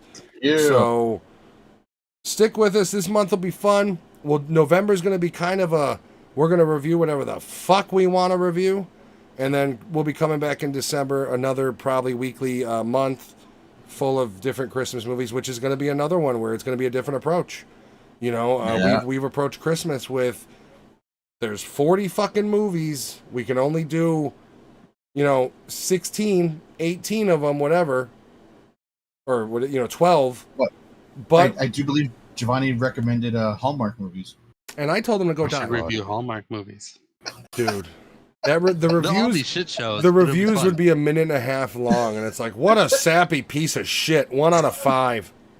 We'll get to week 3 and it's like, so it's another white family struggling. You guys won't guess the storyline of this one. A young white woman. Hold on. Down on her luck, cannot find love. Right? To be fair, Hold on. I've been watching with my wife. Can't find love. Insert Derek, a young white man, new at her company. She didn't even know he worked there until they literally bumped into each other getting coffee. What do you know? Christmas romance. Hey, to be fair though, they have introduced a Filipino family, and they also introduced a Puerto Rican family. So they're each year they are putting in more different ethnicities. Yeah. The Puerto Rican each year. family are in the background when the white family's calling the cops on them for having a barbecue too loud. They were part of the main story. No, So I'm each sorry, year it is officer. progressing. I don't think we're Progressing. in any danger, but he's Only one. their bachata is really loud. Hey, it's not Puerto Rican, but it's only one. It's only one movie per year though. Dude, they're all garbage. Yeah, they are. They're There's terrible. no Hallmark movie that I think I've ever seen a trailer for and go, that seems fulfilling. Like, it just looks awful. All of them. Every single one of them. My mother-in-law loves Hallmark movies. I was say, That's how I know they're bad. Yeah. Whatever your mother-in-law likes, not good. Rule of thumb. Think about it. All right. Ladies and gentlemen, have a great evening. We will see you in a couple weeks live. I will see you back Monday through Wednesday of this week, and then I'll be leaving Thursday, so we'll do 3 solid days on the game streaming. Once again, we are steeped in Halloween month. I might have to change the intro video from the What We Do in the Shadows. I'm anticipating a copyright strike. Fuck YouTube. So, we're back. We're hot and heavy. We've got a few months of heavy episodes. We haven't done weeklies in a while like this. And as Nikki says, do not forget, everybody. Love you. Thank you, Lucky G and Vanzi and Fabian. Gee.